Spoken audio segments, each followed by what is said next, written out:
Magandang hapon sa lahat. So, welcome back to our channel.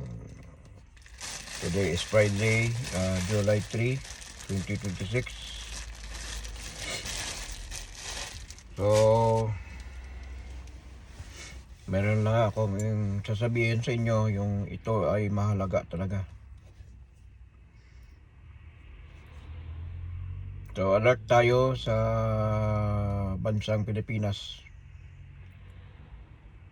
Dahil mayroong darating na bagyo. Ito ay, ang lakas niya ay signal number 5. So, ang pangalan ng bagyo na ito ay si Bobby. Ito ay nasa Marianas Island. Ay naglalakbay papuntang bansang Pilipinas.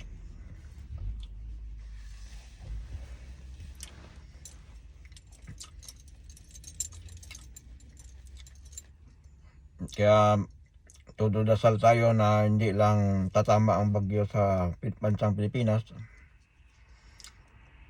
Kasi pag ito ay tumama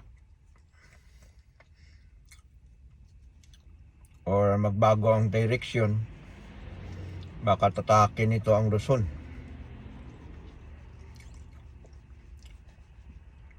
Kapag pumasok na siya sa PAR ng Pilipinas, ay tatatawagin siyang Bagyong Inday. So, sabi ko nga, bibiro ako. Sabi ko, sana itong bagyo na to ay dadaan sa Davao City. Kasi pangalan Inday, Inday Sara. At tatalon ito sa EDSA Shrine para ma-wash out yung mga nagrarally sa EDSA at saka sa EDSA Shrine at saka sa Camp Bonifacio ba ito? So, itong bagyo ay malakas ito. Pero hindi sa katulad ni Yolanda kalakas. Pero malakas na rin to kasi signal number 5 eh. So, delikado itong bagyo. Prepared tayo ng alam naman natin pag super typhoon ay magbo-blackout ang power. Kung may solar, mas maganda. So, may dala ito na lakas. Kung sa ngayon ay nagpapatuloy na kumukuha ng lakas sa karagatan, nasa 292 kilometer per hour ang takbo nito. So malaki ang bagyo ito kasing laki ng Pilipinas din. Kung magbago ang direksyon niya, mararamdaman pa rin ang lakas niya kung hindi sa masentro sa Batanes. Ito ay tatamaan niya ang Taiwan. Kung lilihis sa Taiwan, magbago ang direksyon, baka ito ay tatama sa China. So, ang dating ng bagyo na ito, from July 4 until July 7. So, next week ito manalasa ang bagyo. Kapag magbago ang direksyon ng bagyo, ito ay tatama sa Visayas at Luzon. Ang kawawa naman ng ating mga kababayan ulit. Yan ang sinasabi ko sa inyo na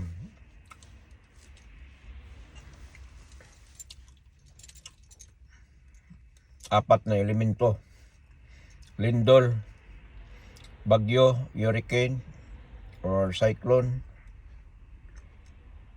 or baha. Kapag may bagyo, may baha, may karugtong na lindol. Tatlo lagi yan magkakasama. So prepared Luzon or Visayas. At mararamdaman pa rin ito ng bagyo. Ang bagyo nito mararamdaman pa rin sa Mindanao. Kasi malaki ang bagyo. So nakita ko kanina, yung taga Guam, ay grabe ang preparasyon nila kasi malaking bagyo talagang dadaan sa kanilang lugar.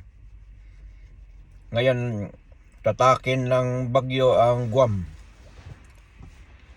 Tutumbukin niya ang Pilipinas or either magbabago kung may tulak ng habagat. Excuse me. Ang bagyo ay aakyat ang direksyon, pero kung umina ang habagat at dumiretso sa Visayas at saka sa Luzon, grabe ang pinsala nito. Kung mga bahay nyo na nasa gilid ng dagat, ang unang masalanta ay talagang mga perimeter talaga ng mga bahay. Delikado ito. At hindi lamang bagyo ang ating paghandaan. Hindi ko lang alam kung kailan ito nangyari. Kahapon ba ito o ngayong araw. Ang dami na wash out ng mga bahay sa China. Dahil umulan sa bundok, bumulusok ang mga putik at saka mga kahoy ng mga truso ng mga putol-putol. Dinaanan ang isang parang subdivision. Wash out ang mga bahay, tinulak ng grabing putik at saka yung tinatawag na mga kahoy ng mga truso. Hindi ko, kung may mga tao doon sa mga bahay na yon, sigurado ubos lahat yun. Kasi ang dami talaga. Ang lawak ng pinsala ng may kasamang landslide, baha, grabe. So ngayon tutumbukin na naman ang China, tutumbukin na naman ngayon ng bagyo. Ito ay bagyong Inday. So sana sa Inday dadaan sa Davao City at tatalon siya sa EDSA Shrine. So yan ang sinasabi na pag once ang langit ay magkulay dugo, red sky, ayan ay sinasabi na masamang panahon ang darating, bagyo, sunog. Yan lagi natin tatandaan. At sa mga behavior na mga hayop, dyan sila ang una-una makakaramdam.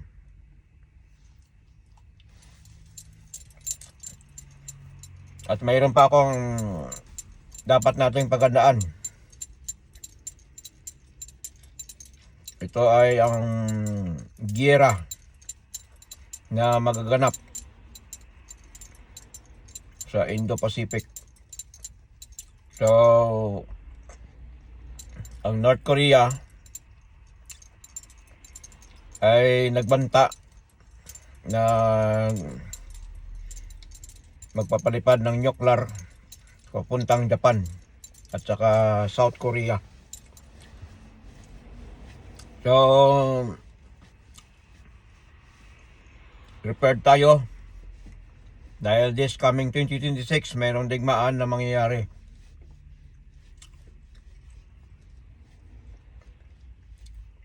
So kahit sa hindi at ayaw natin gusto na magkagira, kasi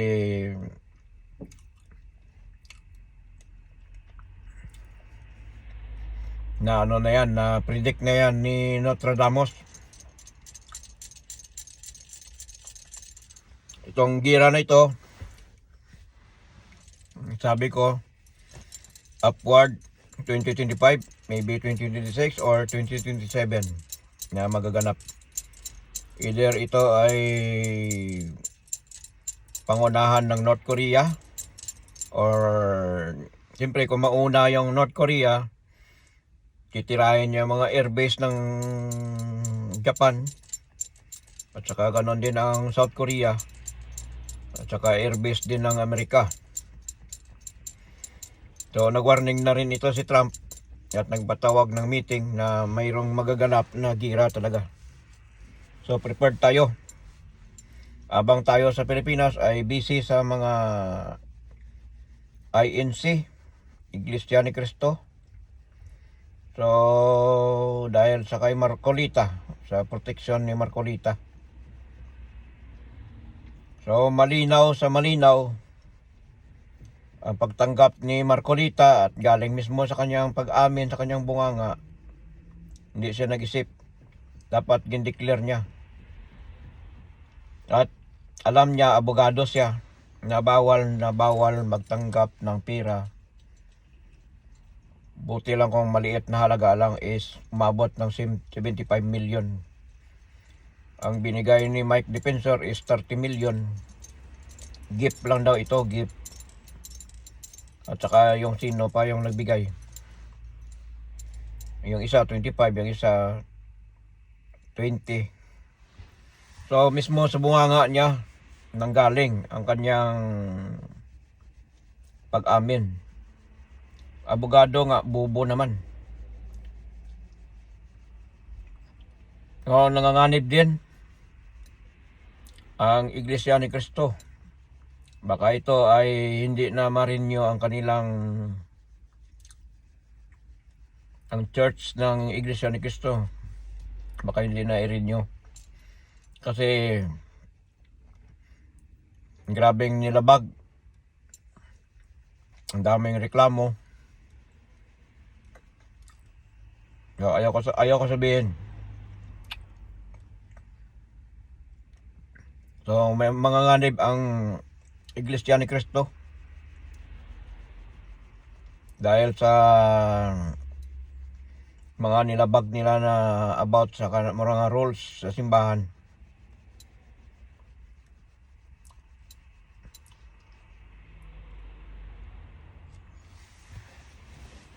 So kung nakita natin ang plug ng INC at saka plug ng Iran ay magkahawig. Pero ang nasa gitna lang ng plug ng INC ay parang ganon lang siya. May mga bidog-bidog na ganon. Tapos parang letter Y.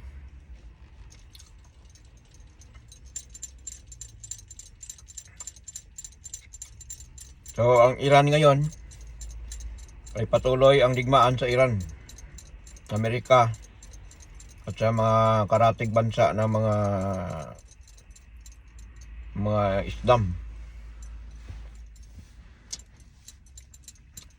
Alam naman natin iba yung paniwala ng Iran, iba rin ang paniwala ng Saudi iba rin ang paniwala ng Islam sa Saudi at saka sa ibang mga Muslim.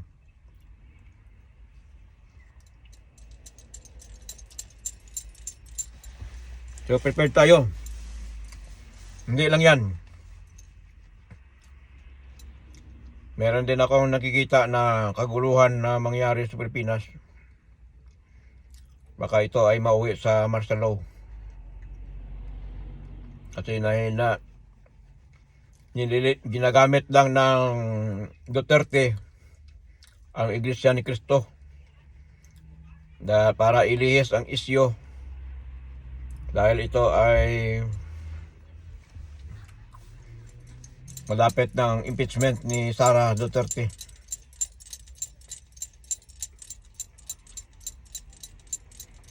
Ginagalit niya ng tao para mag-aklas, para suportahan sila at para ang sentro ng mga tao ay gamitin ang sentro ng mga Duterte gamitin si Marcolita para magalit ang mga tao at maraming sasama sa kanilang rally. So noon yun, may power ang people, ngayon wala na power ang people. Kahit mag 3 million pa sila, wala pa rin yan. Pero mas marami ang Katoliko kaysa Iglesia ni Cristo. So hindi naman lahat ng mga religious group ay sasama sa inyo. Remember, ang tunay na religion ay hindi sumasama sa mga kahit anong rally. Rally ba yan ng mga politiko? At hindi nila pinapagamit kasi ang simbahan ay sagrado. Ay dalanginan ng ng mga tao na pagsamba sa ating mahal na Panginoong Hesus. So, nasaan na ang dating Iglesia ni Cristo? Ngayon, sumasama na dahil sa mga politiko, maraming binibigay sa mga matataas na leader ng Iglesia ni Cristo. So, wag na tayo na magbubulahan pa. Kaya ang reliyon pwede gamitin negosyo.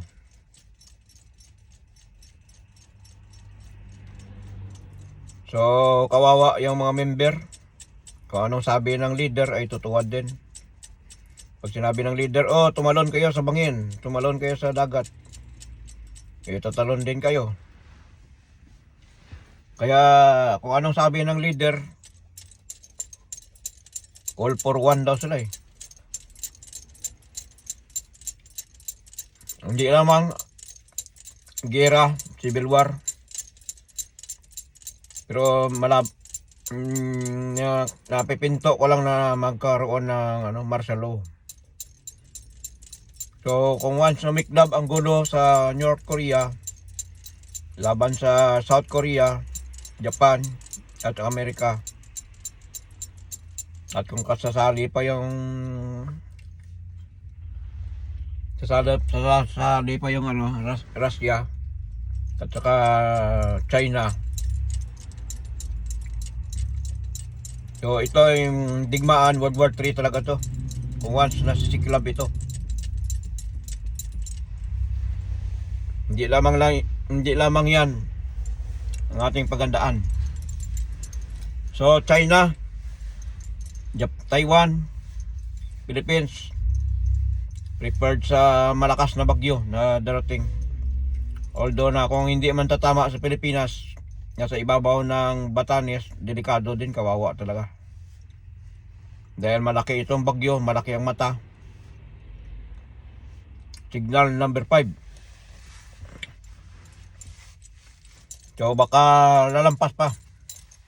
Kasi pag tumawid din sa Pilipinas, tutumbukin ang China, siguro tatakbo pa ng mga signal number 6 or 7 ang lakas nito, bagyo. O madadaanan ang Taiwan.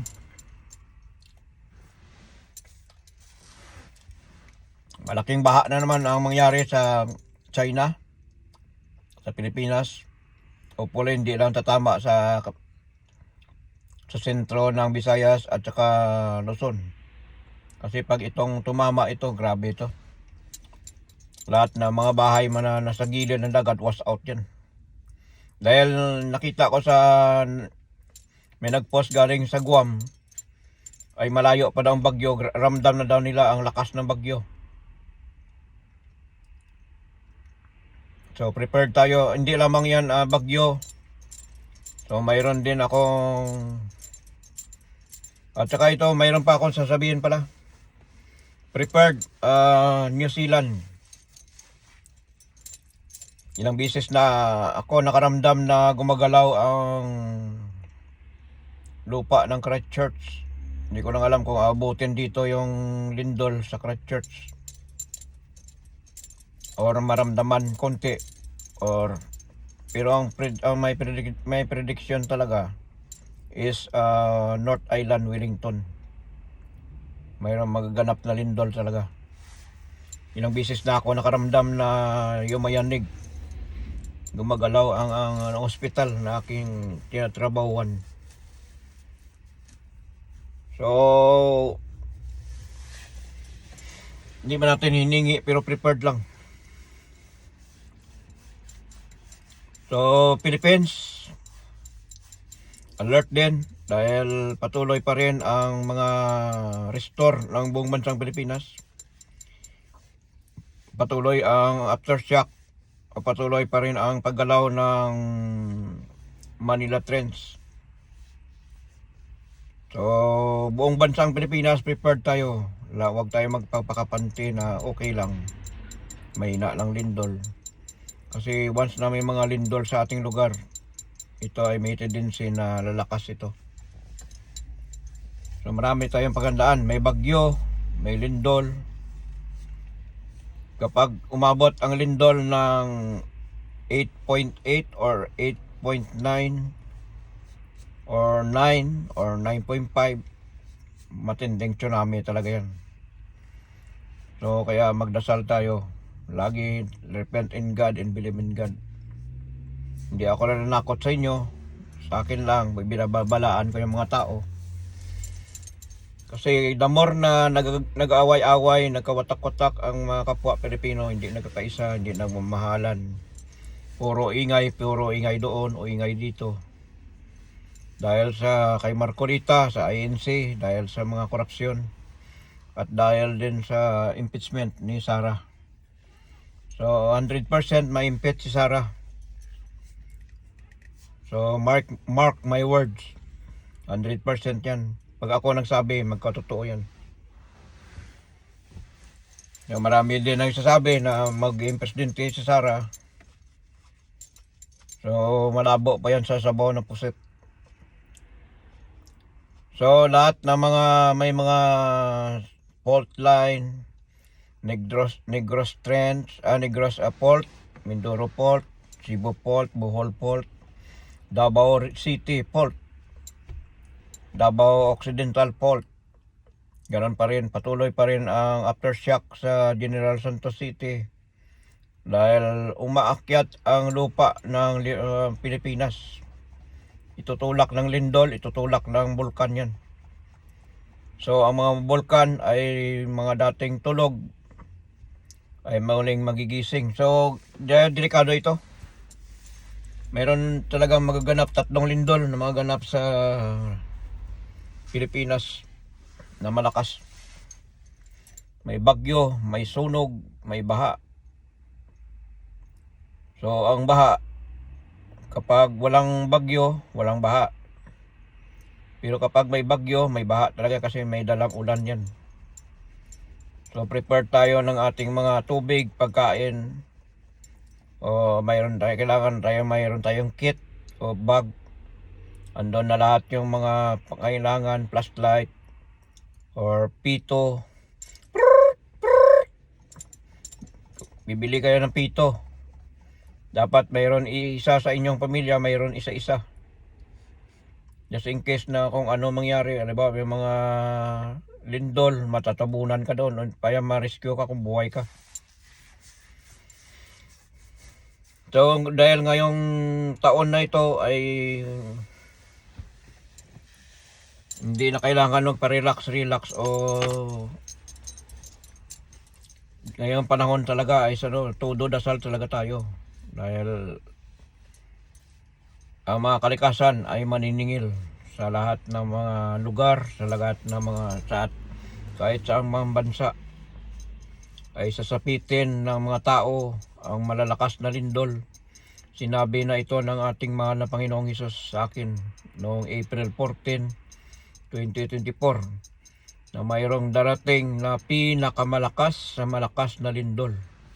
Pero hindi niya sinabi kailan, anong taon, anong araw, anong buwan, anong saang bansa tatama. Pero ito ay worldwide. So nananapil na naman, tingnan mo yung nangyayari sa Venezuela. At bago lang natapos ang bagyo, ang lindol 7.2, 7.5. May mga aftershock pa. At saka kulay dugo ang langit. So mayroon akong nakikita na namumula na naman ang langit. Namumula ang langit. Parang kulay orange. So pakalat-kalat. So ito ay mayroong magaganap na masamang panahon. Pero dito din sa New Zealand ay prepared din sa heat wave. After ng itong winter, ay sigurado heat wave yan. So, hindi natin alam kung ilang degrees Celsius ang init. So hindi lamang dito, ganoon din sa Pilipinas at saka sa ibang lugar ay magkaroon ng drought, pagtagtuyot. So magkaubusan ng tubig lalo na sa Middle East, tagtuyot. So Middle East ay nauna ang gira, ang kasunod niyan lindol. Dahil alam naman natin na sa kakasip-sip ng mga langis sa ilalim ng karagatan, sa ilalim ng lupa, ay maluwang na, bakante na yung ibaba ng lupa. Kaya once na magkalindol, ito ay guguho sa isamang lugar sa Middle East. So yan lang ang aking share sa inyo. Lagi magdasal, repent in God and believe in God. Bumalik na tayo sa ating mahal na Panginoon. Hindi pa uli ang lahat. Dahil kung mangyari ang the big one sa Luzon, kung dadaan ito sa West Valley Fault, dyan ang maraming building, maraming bahay, mga tulay, flyover. So hindi natin alam kung gaano kalakas ang lindol na tatama sa West Valley Fault. Kung ito ay tatama din sa Manila Trench, ay magkakaroon ng tsunami dahil magkaumpugan, kung depende sa lakas ng lindol na mangyayari. So prepared mga perimeter ng lugar ng Pilipinas, Manila Trench, at saka dito din sa Philippine Trench. So yan, kaya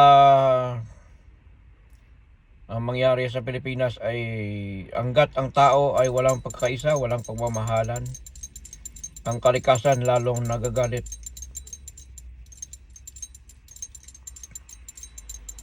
Nagagalit talaga ang kalikasan. Dahil tayong mga Pilipino ay kanya-kanya.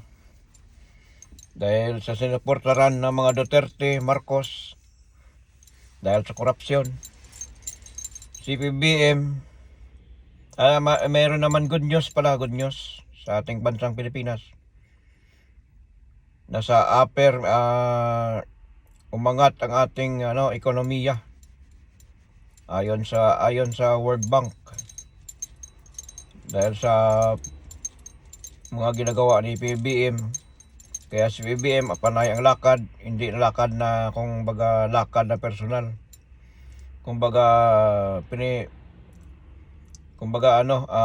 Sincere niya ang mga turismo sa bansang Pilipinas. Mag-invest sa kung anong bansa ang kanyang gusto mag-invest sa Pilipinas ay welcome.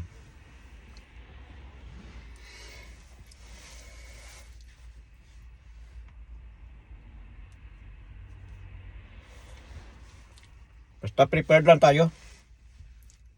Kung kayo mga DDS, ang pangalan ng DDS, sasabihin ko sa inyo kung ano. Hindi yan Davao Death Squad. Meron akong bagong pangalan. Ito ay Do Dirty Saratanic.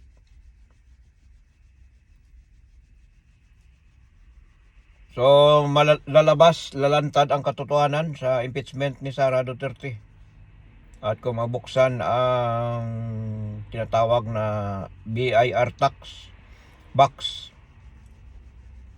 so malalaman natin yan. Ipapakita ko lang sa inyo ang kulay dugo ng mga kalagitan. Yan ang simbolo ng mga mayroong magaganap na malakas, may masamang panahon na yan. Kulay pula lahat to. Yan, pula-pula lahat yan. Basta mga kalat-kalat na pula yan, sigurado yan. Mayroong masamang panahon na nangyayari sa ibang lugar. So kung naalala natin, yung September 8, 2025, nagkaroon ng blood moon. Ito na yung blood moon na nangyari Ang blood moon na ibig sabihin yan ay grabe ang init, sunog. Kung nakita nyo lang mga nangyayari sa Europe, nagme-melting ang asphalt, nagme-melting. Mga kotse, mga pintura ng kotse naglulubo. Yung mga stoplight ay nalulusaw. Nasusunog ang mga fire truck, mga sasakyan nasusunog dahil sa matinding init. So sa Amerika patuloy pa rin ang wildfire. So marami pang magaganap na mga wildfire sa mga kahit saang bansa. Maraming magaganap. Saka yun ang sinasabi ko sa inyo, lagi kayong magdasal, lagi tayo magdasal, magmamahalan tayo kapwa Pilipino. Huwag natin antayin na magising na naman uli ang kalikasan. Bago tayo mag-unite, kung magkaroon ng malakas na lindol sa Luzon, o Visayas man, o Mindanao.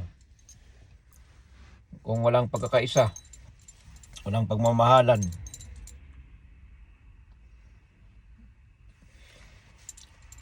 Huwag niyong kalabanin ang ating mahal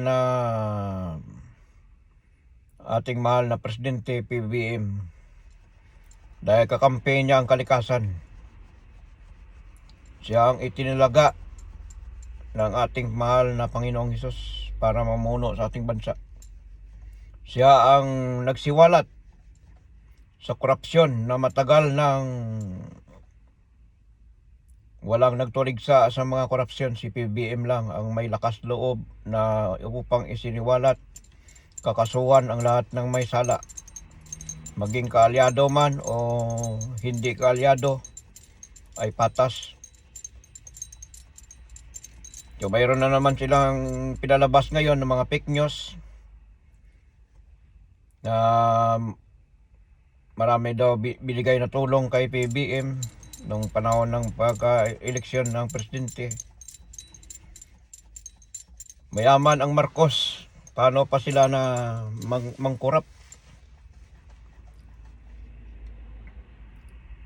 Kung ito ay lahat ng mga interest ng gold sa buong 172 na bansa, kasama ang World Bank, kasama ang IMF, kasama ang Switzerland, Swiss Bank, kasama ang Amerika, maraming bansa ang may utang sa pamilyang Marcos. Yung pinakamataas na building na naguho, ito ay sa panahon ni George W. Bush. Alam ni Boss kung saan napunta ang gold ng mga Marcos. Kung once na kukunin ang lahat ng interest yan, yung utang ng Pilipinas 18 trillion, barya lang yan. Quadrillion ang pira ng Pilipinas once na ibabalik ng lahat ng mga gold, mga interest ng gold sa loob ng 50 years. Maniwala man tayo sa hindi, pero yan ay totoo. The real gold, ang tanging susi ng bansang Pilipinas na upang maging mayaman ang bansa ay ang Marcos. Si PBBM lamang ang susi.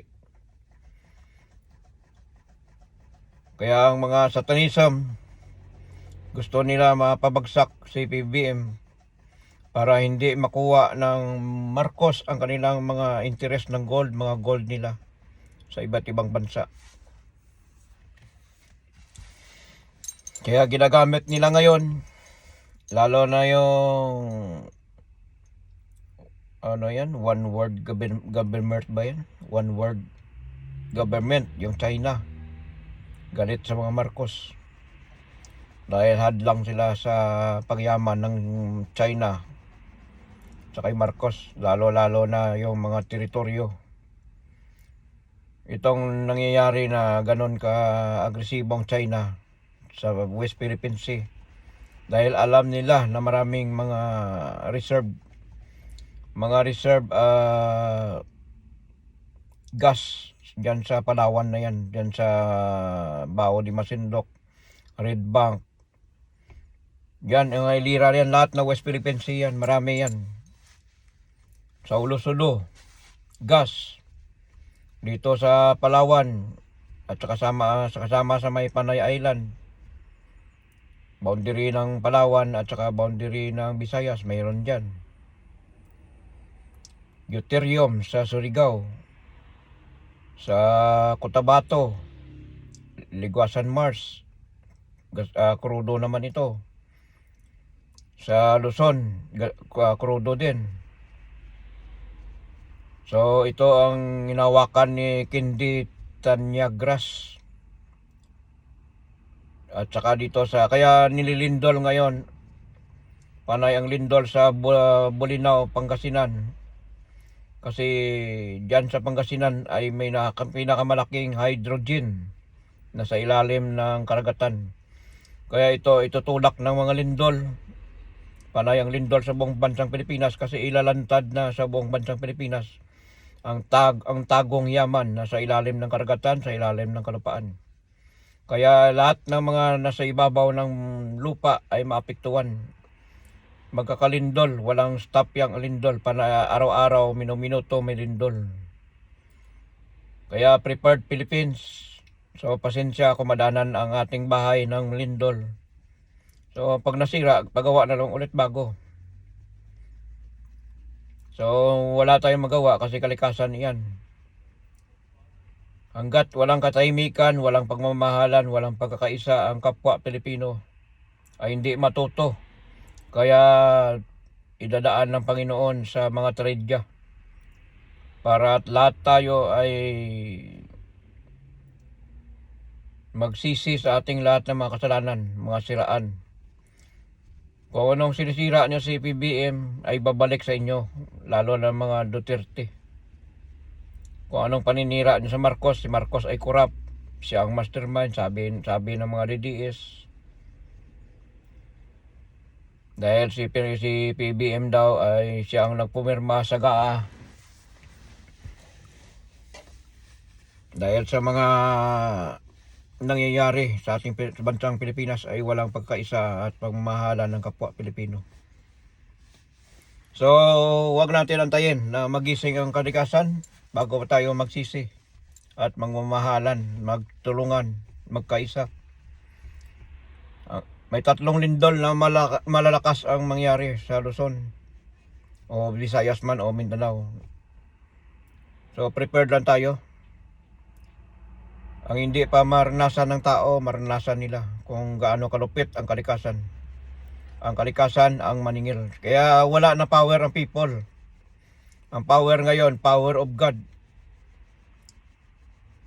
Sisingilin kayo ng mga kalikasan kapag hindi kayo magbago, hindi kayo magbalik loob sa ating mahal na Panginoon. Patuloy pa rin ang paggawa niya ng mga karumian, mga paninira sa kapwa-tao. Malaking balik yan. Kapag anong sinisigaw niya kay PBM, kayo ang tinatamaan.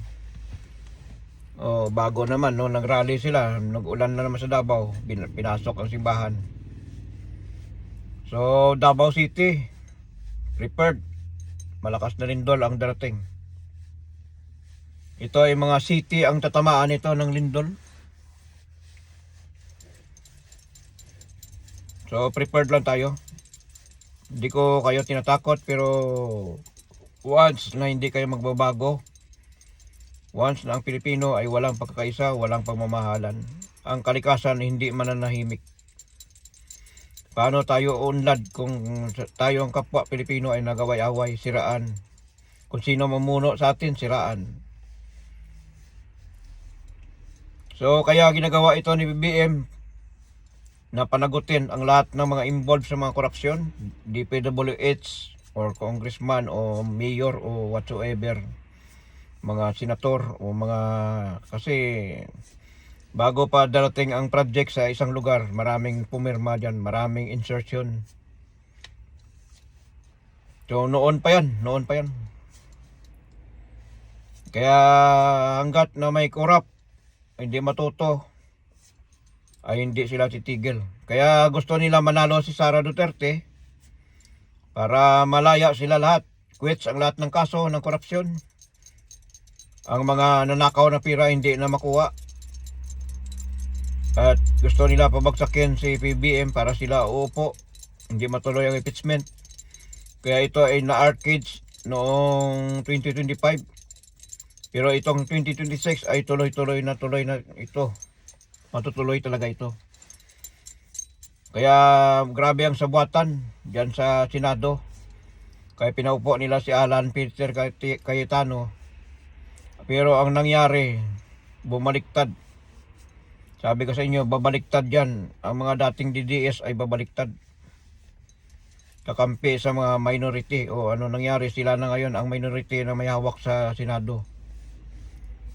Kaya gusto nila hadlangan na hindi matuloy ang impeachment ni Sara. Dahil pag natuloy ito, mabubulaga ang lahat ng mga ebidensya. Lalantad. Kahit tingnan mo lang, bakit maraming abogado si Sara Duterte. Pero kahit gaano pa karaming abogado, hindi nila kaya lusutan to. Ma-impeach talaga. Papabor ang impeachment kay Sara. Siya ay ma-impeach 100%. Yan talaga ang aking prediction noong 2025 ko pa sinabi yan. Pero hindi natuloy. 2026 matuloy yan. So wala na. Laglag na lahat. Malalaglag lahat. Kahit mga kasama ko hindi makaimik sa akin. Lahat sila Duterte, ako lang Marcos. Sabi ko wala na yan mga kung anong sinasabi nyo, wala yan. Babaliktad lahat. O ngayon, hindi sila makaimik sa akin kasi nangyayari na eh.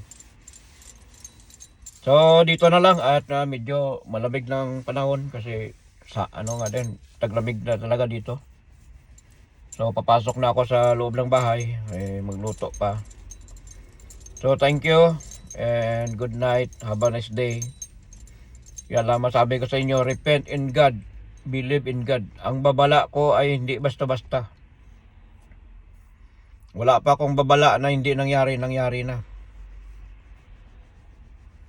Mga panaginip ko noong 2025. Sabi ko, dami ko mga post, tingnan nyo lang mga post ko. I-recall ko, matagal tayo matapos. So dito na lang at maraming salamat. Delikado ang INC. Baka hindi na marinyo ang kanyang simbahan. So si Marcolita ay kakasuhan ng Sandigang Bayan. Dahil sa mismo sa kanyang bunganga, hindi nag-ingat. Kasi kuda ng kuda, kutak ng kutak. Kaya yan nangyari sa kanyang bunganga, nang galing din. Siya rin napahuli sa sarili niya. At umamin din ang nagbigay sa kanya. So ang 18 Marines, palpak, puro scripted, hindi walang katotohanan ang kanilang mga saysay, mga paratang. Mali-mali ang kanilang mga hindi na kulang sa training. So prepared tayo, lindol, bagyo, next week bagyo. Super typhoon, signal number 5. So hindi natin alam kung magbago ang direksyon ng bagyo. Sana magbago, wag lang tatama sa sentro ng Pilipinas kasi pag tumama ito, I'm sorry talaga. So gira na mangyayari. So plano talaga ng North Korea na unahin lang nila pasabugan ang Tokyo. So prepared Tokyo.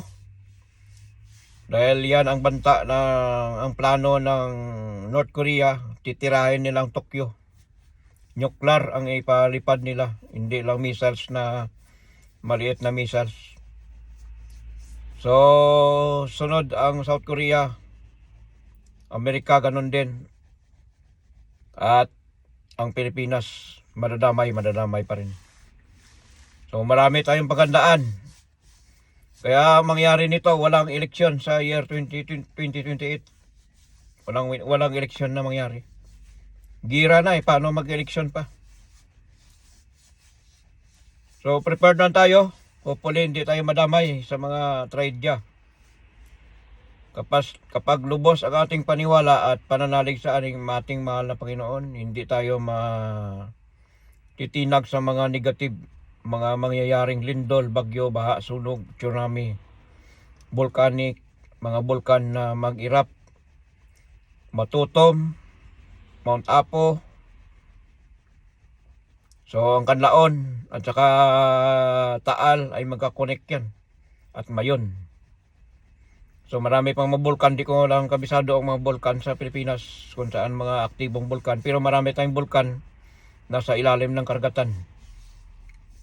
Pacific Ocean. Worldwide, prepared worldwide. Asia, Amerika, kahit saan lugar. Laganap ang sunog, lindol, baha, at saka hurricane kung saan tatama. So buong bansa ito. Buong mundo pala, sorry. Hindi lang buong bansang Pilipinas. So prepared lang tayo. So kung once na may mga tragedya, gutom na naman. Mangyari ang tagutom. Kaya ang ginagawa ng PBM ay nag-iipon ng tubig kasi preparado siya sa panahon na mag-drought. Dahil yan ang kukunan ng supply ng tubig kung sakali man. Patuloy pa rin ang ating mga pagtatanim ng mga palay. So dito na lang at maraming salamat. Mahaba ng video ko, mahirap na mag-upload. So abangan nyo na lang. So ipopost ko sa akin pangalan Nelior Erpio. At saka yung isa Rolen Garganchel Iopri. Saka sa YouTube ko Batang 76. Ano ba yan? Batang Ilonggo ata. Batang Ilonggo 76. Tingnan nyo na lang sa YouTube. Ipopost ko ito. Saka sa TikTok ko. So prepared New Zealand. So kasi ngayon panahon lumalaganap ang lindol, Fiji, Banato, White Island, Papua New Guinea. So Ring of Fire ay Pacific Ring of Fire ay gumagalaw. Laganap ang mga sunod-sunod na lindol, bagyo, baha, sunog. At saka mayroong mga, kung depende sa lakas ng lindol, mayroong mga tsunami na dala. Prepared lang tayo. Always repent in God and believe in God. So maraming salamat. God bless sa inyong lahat. Goodbye. Thank you. Have a nice day. Happy weekend.